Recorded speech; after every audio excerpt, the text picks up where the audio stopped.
욥기 첫 번째 시간, 하나님의 넓고 깊은 바다로, 욥기 1장 그리고 2장입니다. 욥기는 구약성경에서도 가장 오래되고 어려운 책 중에 하나라고 하는데, 하나님의 인도하심이 사람의 상상을 초월한다는 것을 기록한 책입니다.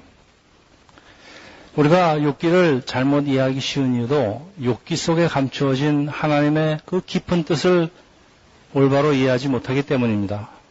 특히 욥기 1장, 2장은 사탄이 하나님과 내기를 벌리는 장면으로 시작하기 때문에 마치 사탄이 대단한 존재인 듯한 느낌을 받기도 하지만, 사탄은 원래 천사들의 우두머리였는데 하나님을 찬양하는 직책을 가진 희조물이지만은 교만해가지고 하나님처럼 되겠다고 그를 따르던 천사 3분의 1과 같이 반란을 일으키다가 새로운 천사장이 된 미가엘에 의해서 천국에서 쫓겨나 세상으로 떨어진 존재라고 합니다.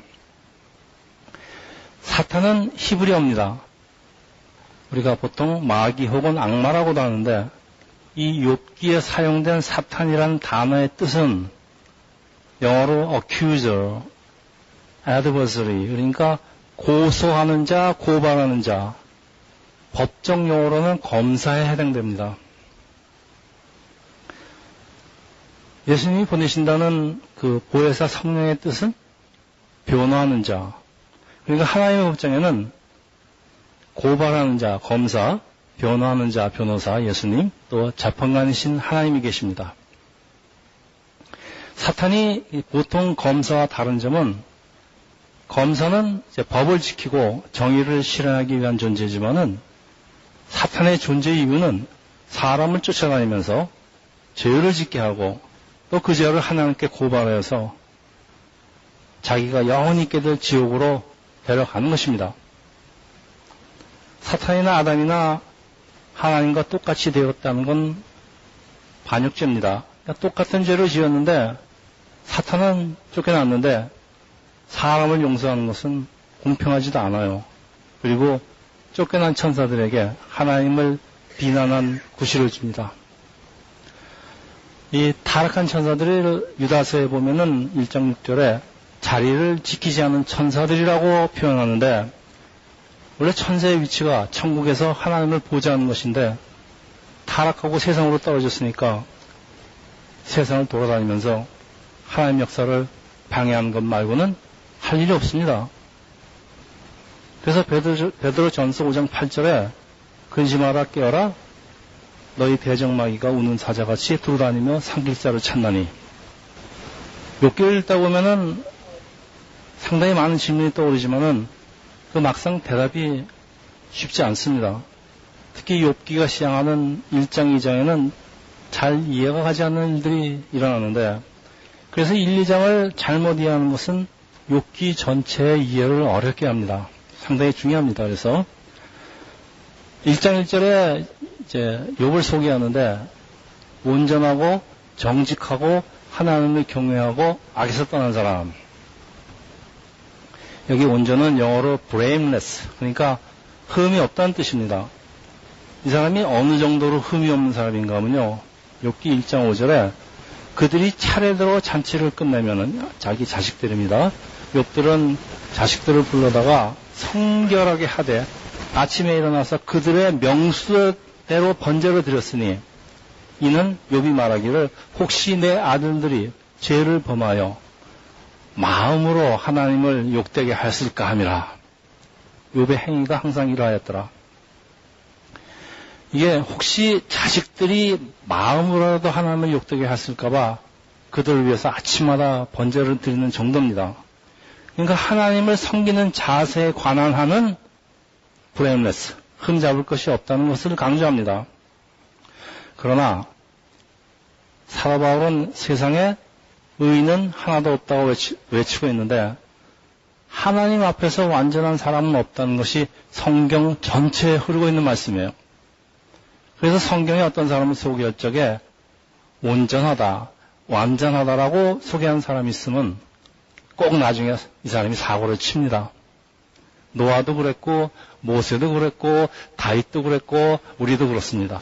자, 이제 욥기 1장 6절에 하루는 천사들이 하나님 앞에 모여 있는데 이제 이건 하나님께서 천사들과 세상 일을 의논하는 천상회의라고 이제 성서학자들의 주석입니다. 이 회의에 사탄이 찾아오고 하나님과의 대화는 시작되는데 1장 7절입니다. 여호와께서 사탄에게 이르시되 내가 어디서 왔느냐? 사탄이 여호와께 대답하여 이르되 땅을 두루 돌아 여기저기 다녀봤나이다. 제가 여러분의 이해를 좀 돕기 위해서 좀 요즘 말로 바꾸겠습니다. 사람들을 쫓아다니면서 나쁜 짓을 하는 사탄에게 하시는 하나님의 꾸지람이에요. 너 왜 쓸데없이 세상 휘젓고 다니면서 사람들 괴롭히니?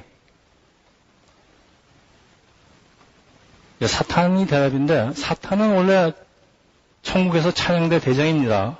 그러니까 하나님이 찬양대 대장한테 아주 예쁜 목소리를 주셨어요. 근데 이 사람이 교만해져 갖고서는 반역하고 쫓겨나니까 그 예쁜 목소리가 없어졌습니다. 그래서 사탄 목소리가 상당히 걸걸하고 말이 잘 안 됩니다. 그래서 제가 흉내 좀 내보겠어요. 사탄, 내가 괜히 그러니까 죄를 지었다고 나도 쫓아냈습니다. 나도 죄진 사람 찾아내서 하나님께 거부하려고 바쁘게 났는데 뭐 잘못된 게 있습니까? 너 괜히 쓸데없는 짓 하고 다니는데 너 욥이라는 사람 아니? 그 사람은 세상에서 둘도 없는 사람이야. 여러분, 어머니가 친구 아들 칭찬하면은 엄친하죠, 그게. 그러면 우리 배가 아파옵니다. 사람도 질투가 나는데 하물며 사탄이 남 칭찬하는 거 그냥 듣고 있겠습니까? 이제 사탄이 또 그럽니다. 하나님, 욥에게 유별하게 복을 주시니까 그렇지. 이제 정상으로 돌아오겠습니다. 너무 힘들어. 모든 거 뺏어가면은 하나님 욕하지 않을까요? 여러분, 이제 그만 웃으세요. 사탄은 지금 하나님이 자랑하시는 욥에게 있는 신앙의 동기에 대해서 시비를 걸고 있습니다, 지금. 근데 여러분, 이것이 우리 크리스천에게도 주는 사탄의 심각한 질문이라는 것을 마음에 두시고 들으세요. 여러분, 우리가 매주일 교회에 출석해서 하나님을 예배하는 진정한 이유가 무엇인가? 사탄의 입을 통해서 욥기는 우리에게 물어보고 있습니다. 하나님을 올바로 알고 사랑하기에 여러분 신앙생활을 하는 것인지, 아니면 하나님께서 혹시라도 주실지 모르는 축복에 관심이 있어서 교회 다니는 거 아닌지 하는 그런 질문입니다. 그리고 하나님께서 자신에게도 욥처럼 축복을 해주셨다면 자기가 왜 하나님께 반역하였겠느냐는 불평을 마음에 이제 품고 하는 얘기입니다. 근데 하나님이 이런 불평에 동의하지 않으시고 사탄에게 장담을 하시는데, 아니 네가 잘못 봤다. 욥은 그런 사람 절대 아니다. 사탄이 뭐라 그럽니까? 아닐걸요. 내기할까요? 자, 욥을 시험해도 좋다는 하나님의 허락을 얻어냈는데, 하나님께서 허락하시는 것은 욥이 소유한 모든 것을 사탄의 손에 맡기고 욥이 어떻게 하는지를 지켜보는 것인데, 한 가지 조건은 욥의 몸은 건드리지 못한 것입니다. 자, 그래서 욥이 이제 사탄의 시험을 받게 되는데, 욥에게서 세상적인 축복이 없어진다 할지라도 하나님을 계속해서 섬기며 찬양할 수 있는지를 이제 욥이 증명해야 됩니다. 그러니까 이제 하나님의 명예는 앞으로의 그 욥의 행동에 달렸지만은, 욥은 이런 사실도, 그리고 자신에게 닥치는 불행의 원인이 자기를 두고 하늘에서 벌어진 내기 때문이라는 사실을 전혀 모릅니다.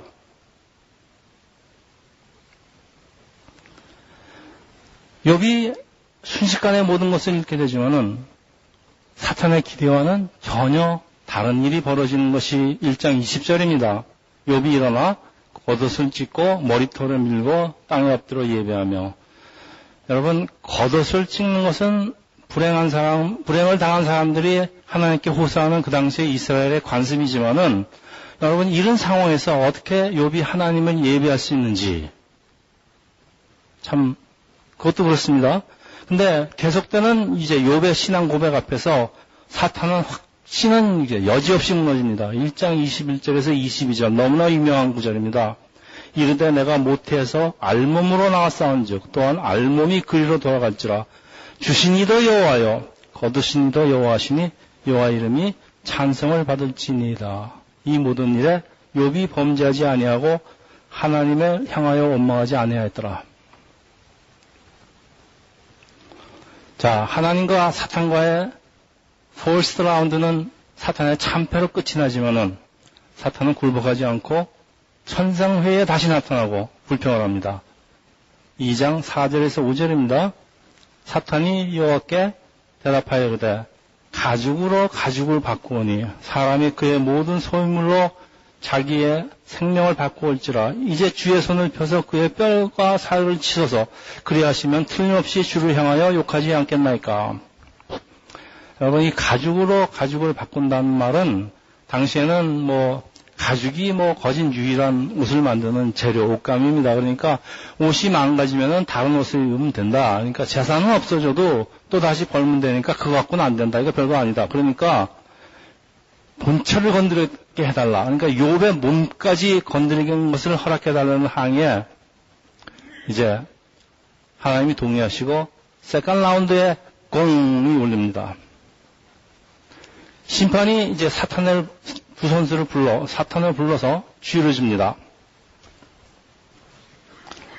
몸은 건드려도 좋지만은 목숨만은 건드리면 안 된다. 자, 사탄은 욥의 온몸에 종기가 나게 하고 욥은 제 가운데 앉아서 질그릇 조각으로 몸을 긁고 있는데 참 얼마나 고통스럽겠습니까? 근데 이때 처음으로 욥의 아내가 성경에 등장해서 하는 말이 2장 9절입니다. 제가 여자 흉내는 못 냅니다. 그러니까 그냥 하겠습니다. 당신이 그래도 자신의 온전함을 굳게 지키느냐 하나님을 욕하고 죽으라. 참 충격적인 망언입니다. 그런데 욥의 대답이 다시 한번 우리를 놀라게 합니다. 2장 10절입니다. 그대의 말이 한 어리석은 여자의 말 같도다. 우리가 하나님께 복을 받았은즉 화도 받지 아니하겠느냐. 이 모든 일에 욥이 입술로 범죄하지 아니하더라. 1장에는 욥이 하나님을 원망하지 않고 2장에는 욥이 입술로도 범죄하지 않았다 하는데 욥은 blameless, 그러니까 사탄은 욥에게 아무런 성을 찾을 수 없게 또 다시 참패를 하고 그리고 다시 이제 성경에서 등장하지 않습니다. 그때 이제 세 친구가 욥을 위로한다고 찾아오고 욥은 하나님께 참아하지 못했던 불평을 자신에게 터뜨리는 것이 3장입니다. 여러분 어떤 질문이 생깁니까? 욥은 어떻게 이런 극한 상황에서도 하나님께서 기뻐하실 만한 신앙 고백을 할 수 있는가? 그런 질문. 이거 결국 관계의 문제가 아닐까 생각하는데 저는 욥기에서도 하나님과 사람 간의 관계가 아주 중요한 역할을 한다는 것을 다시 발견합니다. 여러분 관계의 형성이라는 것은 상대적인 거예요. 우리가 마음으로든 아니면 물질적이로든 서로 주고받는 행위를 반복하면서 쌓아지는 게 관계인데 이 관계에 문제가 생기는 것은 이 균형이 깨지기 때문입니다. 어떤 사람에게 계속해서 얻을 것이 있으면은 좋은 관계를 유지하려고 애를 쓰죠. 또 얻을 게 있는데.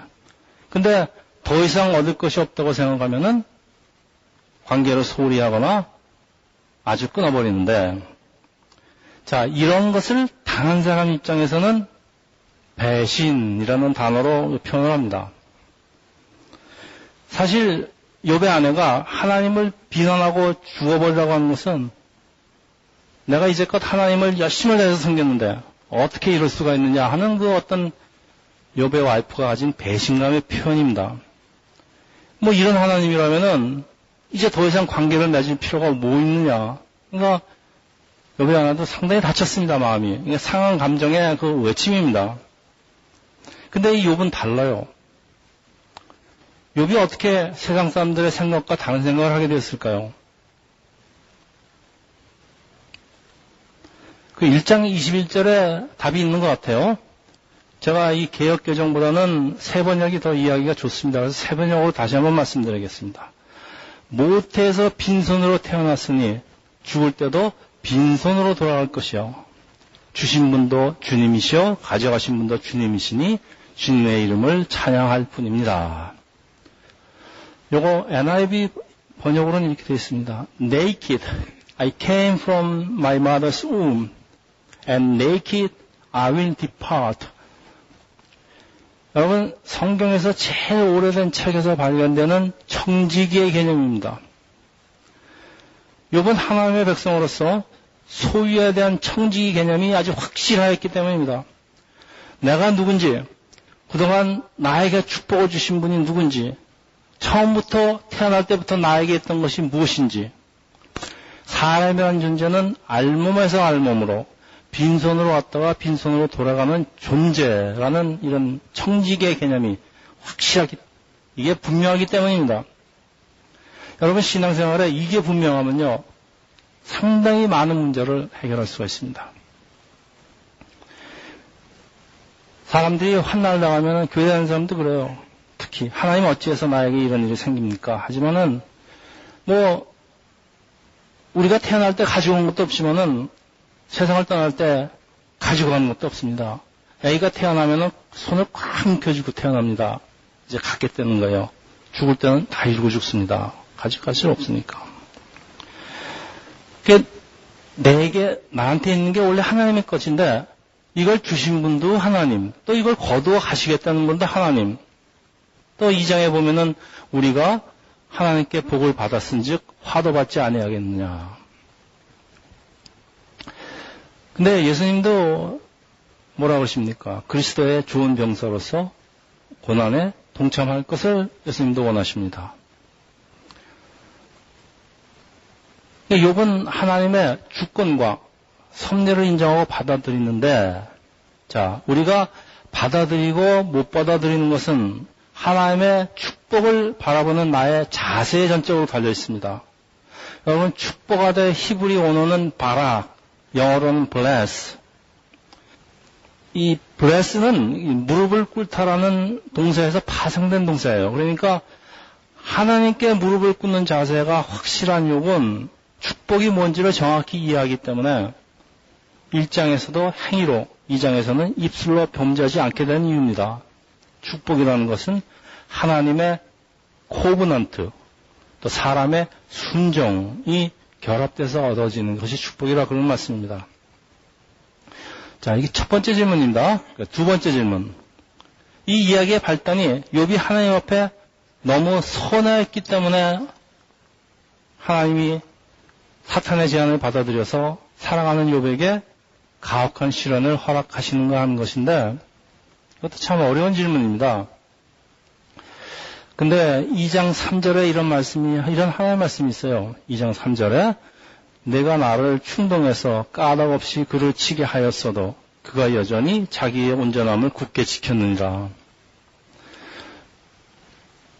여러분, 누가 와서 충동한다고 열을 받아갖고서는 즉흥적으로 일을 처리하시는 분이 하나님이라면 누가 그런 변덕스러운 하나님을 믿고 섬기려고 하겠습니까? 그러니까 이 말은 그런 말씀이 아니에요. 욥은 하나님을 섬긴 데는 온전한 사람, 브레인리스 외엔 틀림없어요.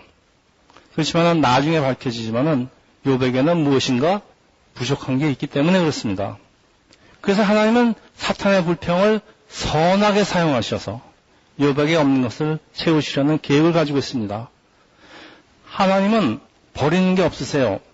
저 사람이 나쁜 생각을 갖고 있으면 그 나쁜 생각을 선하게 사용하시고 또 선한 마음을 갖으면 또 선하게 사용하십니다. 자, 욥에게 부족한 것이 과연 무엇일까요? 이 사람 완전 하나 되는데 뭐가 부족할까요? 오늘 본문이 몇 가지 힌트를 주고 있습니다. 욥이 하나님을 섬기는 데 있어서 흠잡을 것이 없고 악에서 떠나고 훌륭한 사람, 크다라는 뜻입니다. 큰 사람인 건 틀림없지만은 왜 욥에게서는 아주 그 훈훈한 인간미가 느껴지지 않는 걸까요? 저는 느껴지지 않습니다. 여러분 어떠십니까? 욥이 온전하고 큰 부자이면 틀림이 없지만은 그 사람 자신의 부와 사랑은 이웃과 나눴단 말이 성경에 없습니다, 또. 그러니까 욥은 하나님과 수직적인 관계는 확실해요. 하나님을 섬긴 데는 뭐 분명합니다. 흠잡을 게 없어요. 근데 다른 사람과 수평적인 관계는 어떨까요? 이건 퀘션 마크입니다. 혹시 자기 혼자 하나님 앞에 자기의 잘났다고 자기의 의만 살아있는 거 아닐까요? 그런 의심도 들어요. 여러분, 이 비슷한 사람들이 예수님 당시에도 있었는데 바리새인들은 하나님을 섬기는데 흠 잡을 것이 없어요. 블레임레스입니다. 아주 철저하게 600몇십 개 율법을 지킨 사람들입니다. 그런데 예수께서는 독사의 자식이라고 지적을 하십니다. 왜 그럴까요? 자기처럼 하나님을 섬기지 못하는 사람들에게 있는 그 연약함은 생각하지 않고 자기의 의만 자랑하기 때문이 아닐까요? 그렇게 생각을 했습니다. 누가복음 18장 11절에서 12절은 이렇습니다. 바리새인은 서서 따로 기도하여 이르되 하나님이여 나는 다른 사람들 곧 토색 불이 간음하는 자들과 같이 아니하고 이 세리와도 같이 아니함을 감사하나이다. 나는 일에 2번씩 금식하고 또 소득의 11조를 드리나이다. 여러분, 이 바리새인들은 율법적으로 할 일을 다 합니다. 근데 그렇게 못하는 사람들은 다 흉을 봅니다. 오늘날의 교회에서도 너무나 많습니다. 이것이. 여러분, 제가 세상적인 비유를 한번 들겠습니다. 저 영화배우는 참 이뻐요. 근데 이 친감이 느껴지지 않아요. 왜 그럴까요? 예쁜 것이 연기까지 잘해. 잘생긴 게 연기도 잘해. 그리고 나 예쁘지? 나 잘하지? 하는 표정을 짓고 있는데, 아, 예쁘죠? 연기도 잘하죠? 잘생겼죠? 근데 별로 이렇게 정이 가지 않아요. 여러분, 정이 가십니까? 여러분, 사람에게 흠잡을 것이 없으면은 인간미가 떨어지기 쉬운 데는 이유가 있습니다. 그 사람에게서 자신의 의의가 어떤 식으로든지 드러나기 때문입니다. 그러니까 겉으로든 마음속으로든 다른 사람을 비판하고 정죄하기가 쉬워요. 겸손해지게는 너보다 흠이 없기 때문입니다. 다시 말씀드리겠습니다. 겸손하기에는 너무 완전하기 때문입니다. 그래서 욥의 아내가 하는 말에도 이런 것이 느껴지는데, 이 모든 것 다 잃어버리고 그래도 그걸로 부족해서 질그 조각으로 몸을 긁고 있는 남편 모습을 지켜보면서 얼마나 속이 상했으면 그러겠습니까? 그러나 이런 절망적이고 고통스러운 순간에 제일 필요한 것은 사람의 따뜻한 위로, 특히 인생의 반려자에게 따뜻한 위로의 손길인데, 여러분, 욥의 아내가 하나님을 원망하는 것 이해가 갑니다. 그렇죠? 근데 왜 그 불쌍한 남편 보고 나가 죽으라 그래요? 그게 말이 안 돼요. 해도 너무하는 것 같아요. 그래서 저는 제가 뭐 이 구절을 한두 번 읽었겠습니까? 전에 이 구절을 읽을 때마다 느끼던 게 신앙이 굳건한 사람과 연약한 사람의 차이는 바로 이럴 때 드러난다라고 생각을 했고, 여태까지 제가 들은 설교도 다 그렇게 들었습니다. 그럴까요? 근데 이번에 말씀 준비하면서 욥의 아내에게도 그럴 만한 충분한 이유가 있다고 느껴지는 것은, 여러분, 제가 나이가 들어간다는 말일까요? 아니면은 욥기를 새롭게 이해하기 시작했다는 말일까요? 저도 잘 모르겠어요. 이것이 욥과 욥이 아내에게 있는 신앙 수준을 직접적으로 비교하는 의도일까요? 성경의 흐름은 세상에 완전한 사람 없다는 게 흐름이에요. 이거 대전제라고요. 자, 이제 이야기는 이제 시작이에요. 욥의 아내는 아무것도 남아있지 않은 이 남편을, 욥을 떠나지 않았다는데 욥의 아내를 함부로 평가절하할 수는 없을 것 같아요. 이 평생을 같이 살면서 누구보다도 욥을 잘 아는 그 욥의 아내가 남편한테 이런 모진 말을 하는 데는 저는 이유가 있다고 생각을 합니다. 혹시 남편이라는 사람이 평소에 오직이나 의로운 척 하면서 저 인간 평소에도 자기 믿음만 좋다고 나를 흉보더니 나를 깔보더니 이럴 때 하나님께 불평도 하고 원망도 해야지. 그게 사람이지. 저 인간 뭐 질그릇으로 몸을 긁으면서 자기의 의만 지키겠다고. 정말 질린다. 차라리 하나님 욕하고 죽는 게 더 인간적이 아닐까. 혹시 이런 걸로 들리는 것도 같아요. 그래서 사도 바울이 고린도전서 10장 12절에 선줄 알거든 선줄 생각하는 자는 넘어질까 조심하라 그랬어요. 자기가 완전하다는 건 모든 사람에게 인정을 받고 하나님한테도 인정받고 자기 자신도 그렇게 생각하는데 자기 자신도 그렇게 생각했다는 게 섰다는 얘기예요. 근데 사도 바울은 조심하라는 얘기예요. 그래서 욥의 아내가 남편의 태도에 불만을 갖는 것도 충분한 이유가 있는 것 같아요. 자, 여러분 이런 극한 상황에서 이렇게 멋있는 신앙 고백을 하는 욥을 존경하세요? 부럽습니까? 아니면 존경은 해야 할 것 같지만 무엇인가 마음에 들지 않아요? 자, 욥의 아내의 말에 전적으로 동조할 수는 없어요. 어떻게 하나님 욕을 하렵니까? 그런데 뭐 어느 정도 일리는 있다고 느껴집니다. 이 욥이라는 사람이 자식들이 마음이라도 하나님의 욕되게 했을까봐 아침마다 그들을 위해서 번제를 드리는 이런 사람이에요. 그러면 이럴 때 아내하고 나란히 손을 잡고 나란히 엎드려서 한 입술로 똑같은 신앙 고백을 할 수 있으면 얼마나 좋을까요? 둘 다 그렇게 못하면은 똑같이 불평하든가. 이게 부부 아닙니까? 왜 그러지 못하는 것일까요? 뭐 하나님 보시기에 욥에게 있는 부족함이 있다 그런 말씀입니다 지금. 자, 욥에게 무엇이 부족할까요? 이걸 알아내기 위해서는 사탄이 하나님께 시비를 거는 그 내용에 힌트가 있습니다. 10절의 내용입니다. 주께서 그와 그의 집과 그의 모든 소유물을 울타리로 두르심 때문이 아닙니까? 주께서 그의 손으로 하는 바를 복되게 하사 그의 소유물이 땅에 넘치게 하였습니다. 하나님이 우리의 소유물을 울타리로 두르시고 보호하기도 하지만은 또 사람도 가만히 있지 않습니다. 자기 역시 자기 손으로 울타리를 한 겹씩 두 겹씩 겹겹이 쌓아가면서 그 울타리 안에서 안주하려고 하는 것이 사람입니다. 근데 문제는 나에게 있는 모습 그대로가 아니고 자꾸 나를 감추고 나를 위장하고 남한테 좀 더 잘 보이겠다고 그러고 심지어는 하나님 앞에서 나를 꾸미려고 합니다. 하나님이 무엇일까요? 욥은 뭐 세상에서 다 알아주는 그 뭐 훌륭한 사람이 되니까 다른 사람에게 뭐 돈도 많겠다 뭐 부족한 게 없으니까 존경과 부러움을 받으면서 그뿐이에요. 또 하나님의 자랑까지 받으면서 울타리 안에서 살고 있는데 사탄이 이걸 질투하고 불평하고 그래 너도 그 울타리만 벗기면은 너도 별 수 없는 존재 아닐까? 이거 증명해보겠다는 겁니다. 이 사탄이 하나님한테 시비 거는 게 바로 요걸 봅니다. 사탄이 이런 확신을 갖게 되는 게 욥의 그 마음속에는 그 어떤 흠 잡을 만한 것이 보이기 때문에 그런 거 아닐까 그렇게 생각합니다.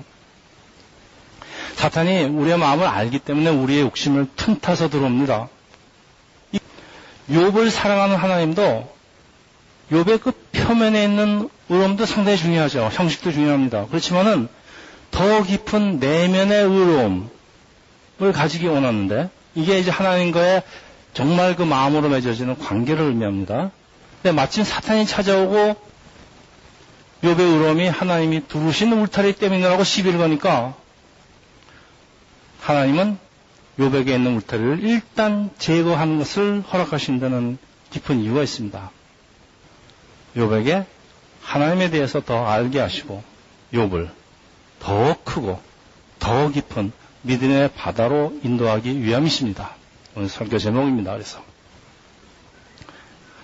그래서 본문에 이 갑자기라는 말이 반복됩니다. 갑자기. 근데 욥에게는 갑자기 일어나는 것 같지만은 사단이 계획한 겁니다. 여러분, 사단이 역사하는 것 같지만은 사실은 사탄이 하나님의 허락을 얻어서 하는 거니까 하나님의 역사입니다. 하나님이 사탄의 이 간악한 마음까지 사용하셔서 욥을 선하게 인도하시는 데는 욥이 이런 정도의 사탄의 시험은 충분히 이길 수 있다는 것을 하나님은 잘 아시기 때문에 허락하십니다. 여러분, 그 사람이 감당하지 못할 시험은 하나님은 허락하지 않으십니다. 욥이 감당할 만합니다. 하나님이 아십니다. 그래서 사탄의 내게 응하고 이제 욥을 훈련시키기 시작하는데, 여러분, 이제 사탄은 물러갔습니다. 그렇지만은 사탄이 욥에게 끼친 상처, 아픔은 그대로 남아 있습니다. 이 상처를 어떻게 극복해야 하는 문제는 이제부터 남아 있습니다. 사탄이 일단 내게는 패배했지만은 욥과 하나님의 관계가 어떻게 될런지는 아직 두고 보아야 된다 말씀입니다. 그래서 이 욥의 싸움은 욥기가 끝날 때까지 계속됩니다. 근데 만일 욥이 이런 시련을 극복하지 못한다면은 사탄은 패배한 것이 아니라는 말씀입니다. 이제부터가 진정한 싸움의 시작인데, 하나님은 욥을 보다 더 깊고 넓은 믿음의 바다로 인도하시고 하나님의 진정한 종으로 거듭나게 만드시기 위함입니다.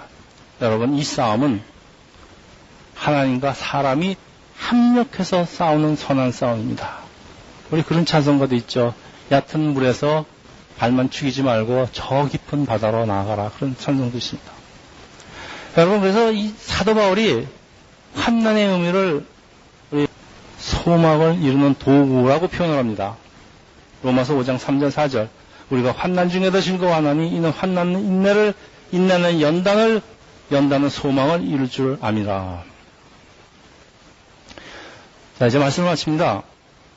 욥은 가장 큰 자에서 가장 작은 자로 떨어지는 그 경험을 통해서 하나님과 자신에 대한 이해를 새롭게 하고 더 큰 신앙으로 인도됩니다.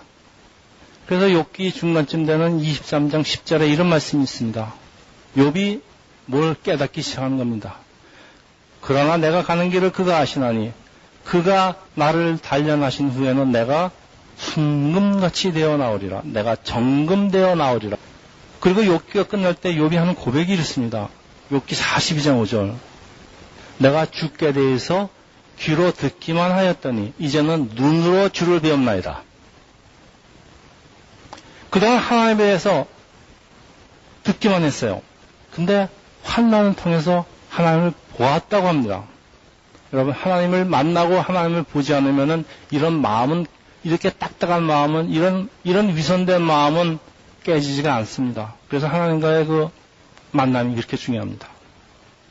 하나님을 만나기 위해서는 하나님은 욥에게 시험을 허락하셨습니다. 하나님의 신실한 자녀들에게 오는 이 이유를 알 수 없는 문제와 그 환난은 때로는 우리를 향하신 하나님의 참 큰 놀라운 섭리가 있기 때문인데, 습관적이고 형식적인 이 신앙에서 새로운 하나님과의 그 친밀한 관계로 그렇게 이끌기 위함입니다. 그래서 3장은 욥은 발가벗은 모습 그대로 꾸밈 없이 하나님 앞으로 나가는데, 뭐 꾸밀 게 뭐 있습니까? 다 이뤘는데. 그 과정에서 환난 중에 찾아오시는 그 하나님을 만나고 하나님의 넓고 깊고 큰 바다로 나가게 되는 것이 이제 욥기의 시작입니다. 할렐루야. 하나님 아버지, 우리 욥기를 통해서 하나님께서 주시는 말씀을 올바로 깨달을 수 있도록 우리의 영안을 열어 주시옵소서. 우리가 어떤 상황에서도 행위로나 입술로나 하나님께 범죄하지 않도록 지켜주시고, 또 그렇지 못한 우리의 이웃을 위해서 우리의 따뜻한 마음을 나눌 수 있게 도와주시옵소서. 그래야 해서 우리가 하나님을 더 배우고 하나님을 주시는 그 넓고 깊고 큰 믿음의 바다로 나갈 수 있도록 선하게 인도하여 주실 것을 믿고 이 모든 말씀을 우리 주 예수 그리스도 이름 받들어 기도합니다.